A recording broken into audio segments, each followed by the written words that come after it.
In 1929, Richard Whitney was hailed as the White Knight of Wall Street. 9 years later, he was walking through the gates of Sing Sing prison. He ran the New York Stock Exchange. His brother was a partner at J.P. Morgan, and the whole time he was stealing from the Widow and Orphan Fund of the exchange itself. This is how the man at the top of American finance lost every single thing. Last episode, we sat at a dinner table with 9 men at the Edgewater Beach Hotel. Rich, powerful, on top of the world in 1923. This episode, we follow one of them all the way to prison. Richard Whitney was born into it. Boston Brahmin family, Groton, Harvard. His older brother George became a partner at J.P. Morgan and Company, the most powerful bank on earth. Richard opened his own bond brokerage in 1916 and started climbing the New York Stock Exchange leadership ladder.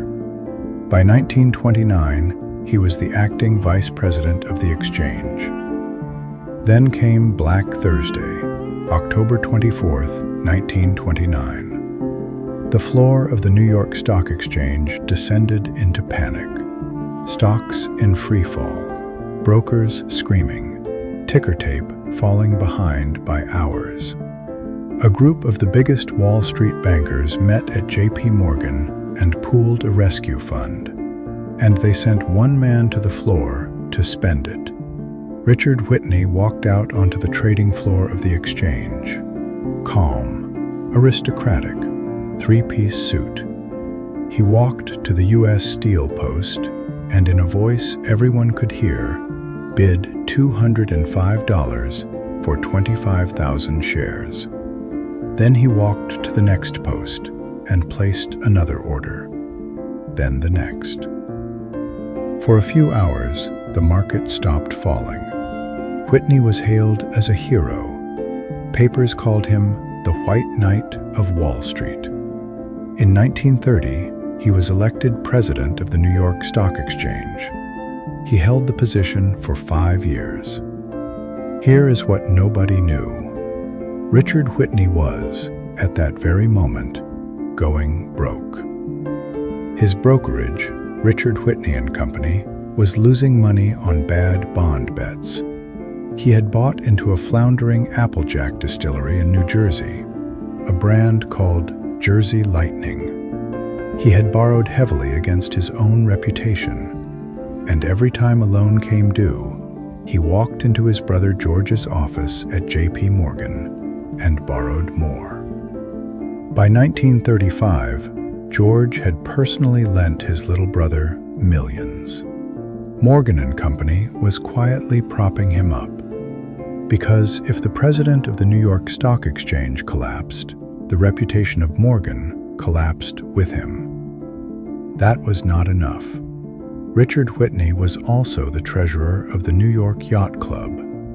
He started dipping into their funds. He was administering his father-in-law's estate. He started dipping into that, too. And then he did the unforgivable thing. The New York Stock Exchange had a gratuity fund, money set aside for the widows and orphans of stockbrokers who had died on the job. It was a sacred trust. Whitney used it as collateral for personal loans. All told, roughly $1 million in embezzlement, about $22 million in today's money. On March 8, 1938, the District Attorney of New York charged Richard Whitney with grand larceny. 2 days later, he pleaded guilty. He offered no defense. On April 11, 1938, he was sentenced to 5 to 10 years at Sing Sing. There is a photograph of him being escorted onto the train to Ossining, handcuffed to a common criminal, still wearing the 3-piece suit, still with the Harvard bearing. 6,000 people gathered at Grand Central to watch him leave. He served 3.5 years. He played first base for the prison baseball team. He was released in 1941, moved to a small farm in Massachusetts, worked as a laborer, then bought into a modest dairy.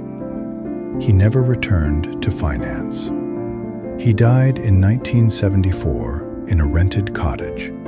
He was 86 years old. He left almost nothing behind.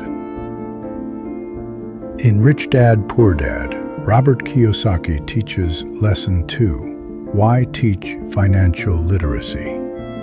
Puts it in one line, it is not how much money you make, it is how much you keep. Richard Whitney is the American case study for that sentence. Look at what he made. He ran the largest stock exchange in the world. His family had inherited wealth going back generations.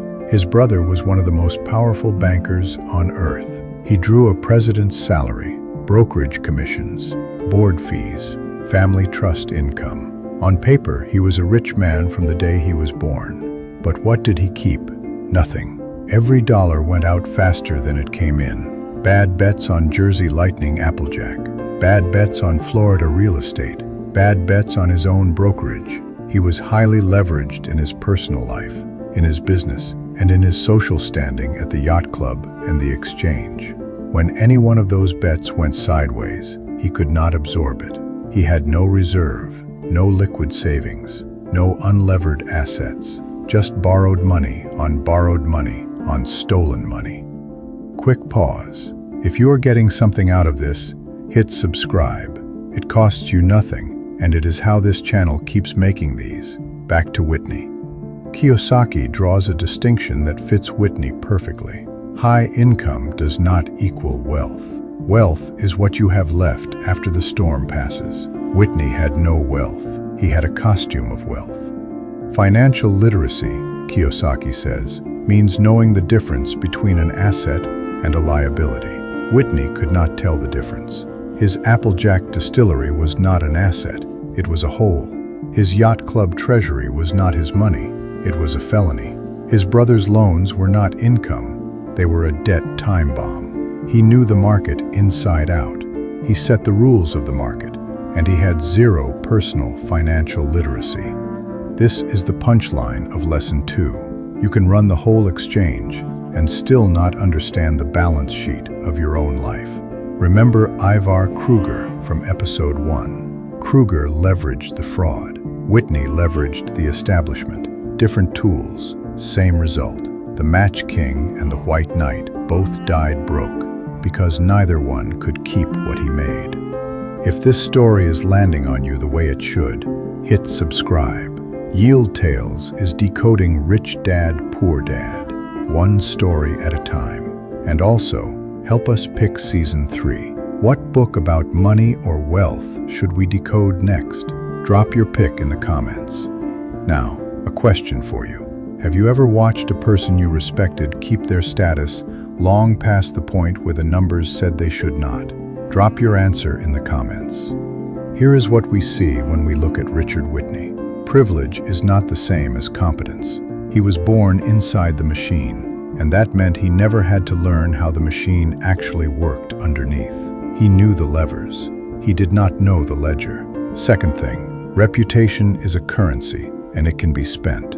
Morgan spent its reputation on him for a decade. The exchange spent its reputation on him. When it all came out in 1938, it did not just end Whitney.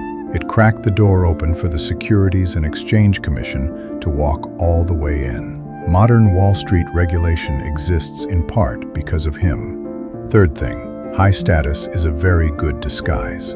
If Richard Whitney had been a middle manager in Queens, caught stealing from a widow and orphan fund, he would have been arrested in 1932. But he was the president of the New York Stock Exchange. He wore the right suit. He said the right words. So the auditors were slow, the questions were polite, and the crime went on for years. At Yield Tales, we believe the most dangerous financial position in the world is being rich on paper, insolvent in reality, and completely convinced no one will ever check. Let us make this practical. 1. Separate income from wealth. Write down your monthly take-home. Now write down what would happen if that income stopped tomorrow. How long would you survive on what you actually own, free and clear? For Richard Whitney, the answer was days. For most modern high earners, the answer is weeks. Real wealth means the answer is years. 2. Never let leverage become invisible. Whitney's leverage was hidden. Bank loans, brokerage credit, personal favors from his brother. Modern equivalents are credit lines, buy now, pay later, margin loans, refinanced mortgages, business credit cards. If you cannot list every debt you owe on one page from memory, you are already partly in Whitney territory. 3. Test your assets. Kiyosaki keeps saying it. An asset puts money in your pocket. A liability takes money out. Look at everything you call an asset. Your house, your car, your side business. Does it actually pay you or does it eat you? Be honest. 4. Watch out for the costume. Whitney's suit, his club, his family name, those were his costume. Modern costumes are fancier.